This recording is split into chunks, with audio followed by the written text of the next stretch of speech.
Breaking the news that's already broken. It's time for Prospector's Briefs on Rock 107. Today is Friday the 13th, but today's no worse than any other day, unless all your money's in crypto. North Korea just recorded its first cases of COVID. Yeah, right, and Amber Heard just experienced her first temper tantrum.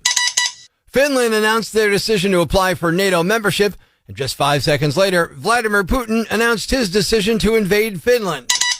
Making sure breaking news stays broken. Tune in Monday for Prospector's Briefs on Rock 107.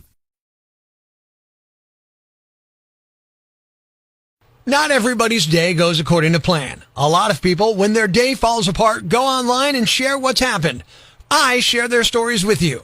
Epic fails on Rock 107. Have you heard about the lonesome loser? He's a loser, but he still keeps on trying. At work, I served a rude customer and his bratty kid and was forced to swipe her toy debit card, so it appeared as if the daughter paid for her snack. It was in that moment I questioned my entire existence. Whoever invented the toy credit card hates cashiers everywhere. You are one pathetic loser. The neighbor lady came over claiming she was tired of receiving my psychic messages, so yes, she would have a three-way with my husband and I as long as I stopped sending her psychic messages, because every message I send gives her a migraine. Whoa, couldn't call the cops and an ambulance fast enough. What a loser! My boyfriend asked me to explain why my ex-boyfriend keeps DMing me asking for money. I can't bring myself to explain to him that I'm still paying off the abortion that my ex helped me pay off from the ex before him. I'm a loser. Their lack of success makes us feel better about our lives.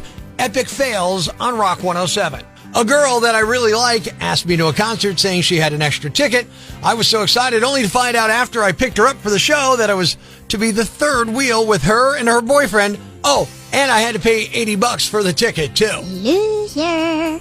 I went to go meet my new upstairs neighbor, only to find out nobody actually moved in. The new noises that have been coming from up there were made by rats. Lots and lots of rats. You're already a loser. I've been dyeing my hair an auburn color for years. It looks so natural, I get complimented often. But every time I get a compliment, my darling daughter or my husband blurt out, "It's fake," before I can even say thank you. You're a loser! Their defeat is our victory. Epic fails on Rock 107. After a grueling business trip, my husband and I came home to find all our furniture broken, every window smashed and the floors scratched and the carpets ripped out. All of our electronics were gone and our food and booze were gone too. What happened? Our idiot son had a party and invited everyone and anyone from his campus. The who? The her. Our baby cries constantly. She only stops when our grumpy old feral tomcat lays beside her and licks her head. The grizzled old cat is the orneriest thing I've ever met, with a bite worse than a bear trap, yet he's a better dad than I am. Plus, he looks so freaking smug while he's doing it. You're a loser. A lazy, obnoxious loser. I lit my beard on fire while trying to light a cigarette driving to work. When I got to work, I was fired due to my appearance.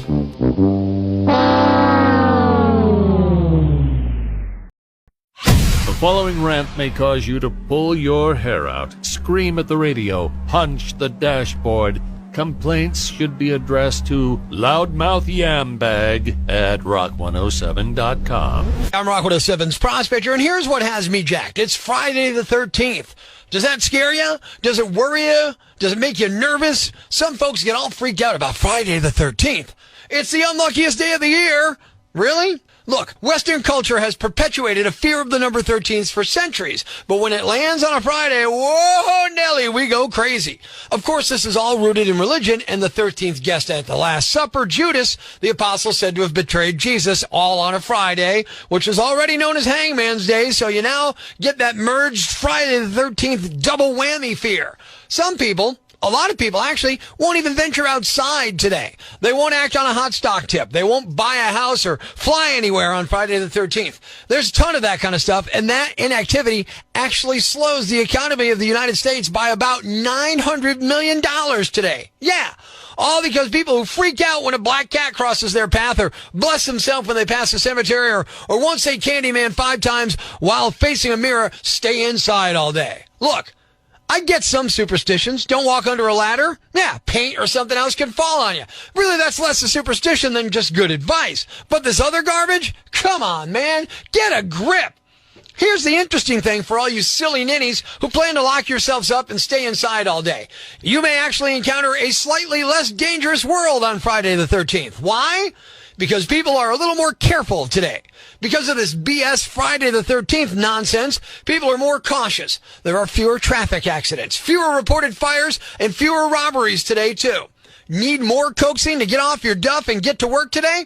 Back in 1976, a guy named Daz Baxter of New York City was so afraid of the Friday the 13th thing that he decided, I'm staying in bed all day. And he was killed when his apartment building collapsed. So stop being a yambag, get up, get out, and get moving. It's safer than any other day, especially Saturday the 14th. I'm Prospector. I'm for the people. Who's with me? I gotta go crazy, man! Ever see the crazy guy screaming at the wall outside the Times building? Where does this rage come from, my son? Tweet us with hashtag I found Prospector and we'll come and get him. Prospector. Mornings on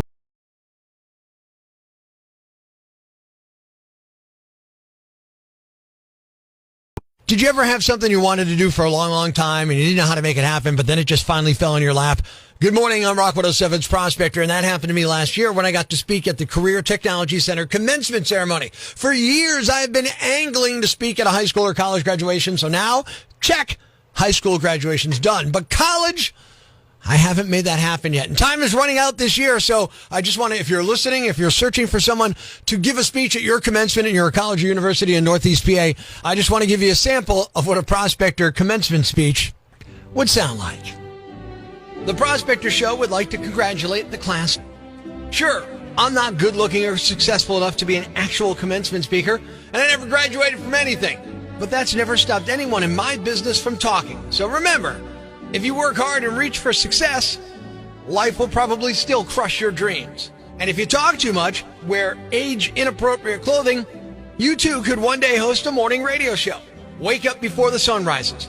Write bad jokes and try to impress the new intern with dated musical references.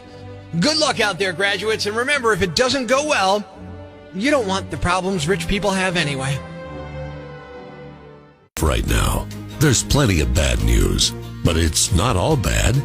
It's time for the brighter side of Prospector on Rock 107. A 7-year-old runner named Talila Crawford lost her shoe at the beginning of a 200-meter race in Omaha. So the other kids got like a 5-second head start, but she put her shoe back on and then ran up to them and passed them and beat them anyway. She won the race going away. Her dad's professional boxer, Terrence Crawford, who's never lost in his career, maybe winning, just runs in the family. Thanks. We needed that. The brighter side of Prospector on Rock 107. You never really think about this stuff, but hey, they are done live. It could happen. Good morning. I'm Rock 107's Prospector. The next Mega Millions drawing is tonight, and hopefully they get it right this time. I don't know if you heard about this. I didn't hear about it till I woke up this morning, but it's a big deal, man. The last drawing was Tuesday, and the guy who announces each number read one of them wrong. He said the Mega Ball was a 6, but it was really a 9. Two numbers that are easy to confuse, even with those lines, okay? The graphic they put up on the screen also said 6, and it caused a huge headache for lottery officials. And I get it. The balls are sometimes hard to read. Where's the line to mark? 6 or 9? I can't tell. They come in at weird angles. It can be difficult, and I sure wouldn't want that job, even though it seems like a cushy gig, because you got to see that ball in a split second, see it, and call it, and get it right. The Mega Millions website issued a statement the next day to clear things up. The actual winning numbers were 15, 19, 20, 61, 70, and the Mega Ball was 9. Now, luckily, they checked the system, and no one would have won the $86 million jackpot either way. There are no tickets with all 5 winning numbers and the Mega Ball number 6 or 9. But that doesn't mean no money would have been given out. There were a handful of people who would have won $10,000 prizes with the 6, and thousands of others who would have won smaller amounts. Mega Millions is played in 45 different states, so lots of people play it even on slow weeks, when it's only like 99 million. The New York Lottery paused payouts and told people to hang on to their tickets, but Mega Millions called 9 the official result and apologized for the confusion, so it doesn't sound like they're paying out on people with 6s, which is probably the good thing. I mean, it came up as a 9 just because the guy called it wrong, but it's really still not clear. Tonight's jackpot's worth an estimated $99 million. Fingers crossed they call it correctly. What's a yambag? A fool, an idiot, a blockhead, a dunce, or an ignoramus. You know, a dullard, simpleton, or a clot, nitwit, dipstick, pea-brain, mouth breather, or cretin. It's now time to announce the winner of Prospector's Yambag of the Week. Here are the nominees. Nominee number 1. A 70-year-old man in Washington thought he saw a guy stealing from a grocery store last week, so he confronted him and shot at him. The victim's fine, and he did not steal from the store. The 70-year-old was arrested. Nominee number 2. A piece of art that was just a blue jacket hanging on a nail recently went on display at a museum in Paris, and a 72-year-old woman who didn't know it was art took it home and had it tailored. She was arrested when she showed back up to the museum a few days later wearing the jacket, but they ultimately left her off with a warning. Nominee number 3. A man in Texas stole a push mower from a property last month and then mowed the lawn before running off with the mower. Police are still looking for him. Nominee number 4. Last Thursday, a 58-year-old man in Pennsylvania drove drunk to court where he was being arraigned after 3 previous DUI cases. Also, it was 11 a.m. He was sent to jail. And the winner is... the guy who thought he saw a man stealing from a grocery store, so he shot him. Yeah. He luckily only grazed his neck and the man will be okay. And the guy was not stealing anything. So good job. You're the Yambag of the Week. Stay tuned for all the nominees for Prospector's Yambag of the Day, weekday mornings right here on Rock 107. Thanks for listening to Prospector's Prime Cuts podcast.